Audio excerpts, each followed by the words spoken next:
Hello friends, welcome to home food zone. இன்றைக்கி இந்த வீடியோவில் நல்ல டிஃப்ரெண்ட்டான ஒரு சைட் டிஷ், இட்லி, தோசை, சப்பாத்தி இது எல்லாத்துக்குமே ரொம்பவே அருமையாக இருக்கும். கண்டிப்பாக ரொம்ப டிஃப்ரெண்ட்டாக இருக்கும். இதை செய்கிறதுக்கு நான் ஒரு வாழைப்பூ எடுத்துருக்கிறேன். இதிலேருந்து இந்த பூவெல்லாம் தனியாக பிரித்து எடுத்துகிட்டு நமக்கு தேவை இந்த தோல் பகுதி தான்.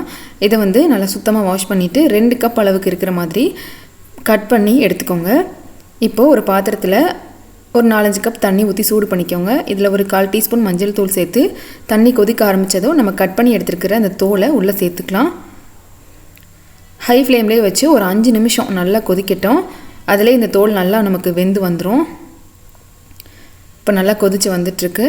ஒரு 5 நிமிஷம் கழித்து ஸ்டவ் ஆஃப் பண்ணிவிட்டு தண்ணியில் நல்லா வடிகட்டிட்டு இந்த தோலை தனியாக வெளியில் எடுத்து வச்சிடலாம். இது நல்லா கம்ப்ளீட்டாக ஆறுற வரைக்கும் அப்படியே இருக்கட்டும். இப்போது இதை செய்கிறதுக்கு இன்னொரு பேனில் 2 டீஸ்பூன் அளவுக்கு எண்ணெய் சேர்த்துக்கோங்க.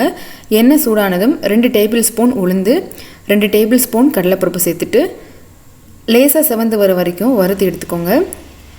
ஓரளவு நல்லா செவந்து வந்ததும் இதில் ஒரு 6லேருந்து 8 வரைக்கும் காஞ்ச மிளகாய் சேர்க்கலாம். இங்கே எவ்வளோ காரம் சேர்த்துப்பீங்களோ அதுக்கேற்ற மாதிரி போட்டுக்கோங்க. ஒரு தடவை நல்லா கலந்து விட்டுட்டு இது நம்ம இறக்கிடலாம். இப்போ இந்த பருப்பெல்லாம் நல்லா ஆறட்டும். இப்போ நம்ம ஏற்கனவே வேக வச்ச இந்த தோலையும் உள்ளே சேர்த்துக்கலாம். ஒரு மிக்ஸி ஜாரில் போட்டுக்கோங்க. இதில் நம்ம வறுத்துருக்கிற பருப்பு, வத்தல் எல்லாத்தையும் சேர்த்துக்கலாம்.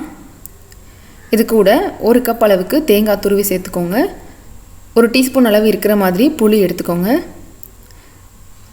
2 பல் பூண்டு, தேவையான அளவு உப்பு, 2 சின்ன துண்டு வெல்லம் சேர்த்துக்கோங்க. தேவையான அளவு கொஞ்சமாக தண்ணி விட்டு நல்லா துவையல் மாதிரி அரைச்சி எடுத்துகிட்டு வந்துடுங்க. இந்த அளவுக்கு நல்லா கெட்டியாக அரைச்சிக்கோங்க. இது ஒரு பவுலில் மாற்றிக்கலாம். இப்போ இதை தாளிக்கிறதுக்கு ஒரு பேன் சூடு பண்ணிக்கோங்க. இதில் 2லேருந்து 3 டீஸ்பூன் அளவுக்கு கூட எண்ணெய் சேர்த்துக்கலாம். இதில் 1 டீஸ்பூன் கடுகு உளுந்தம் பருப்பு. கடுகு நல்லா பொரிஞ்சு வந்ததும் இதில் ஒரு 4-5 சின்ன வெங்காயம் பொடிசாக நறுக்கி சேர்த்துக்கோங்க. கொஞ்சம் கருவேப்பிலை சேர்த்துட்டு இந்த வெங்காயம் நல்லா செவந்து வர வரைக்கும் வறுத்து எடுக்கணும். இப்போ நல்லா செவந்து வந்துடுச்சு. இதில் ஒரு பிஞ்ச் அளவு பெருங்காயத்தூள் சேர்த்துட்டு ஒரு தடவை நல்லா கலந்துக்கோங்க. இப்போ இதை எடுத்து நம்ம அப்படியே துவையலில் சேர்த்துக்கலாம்.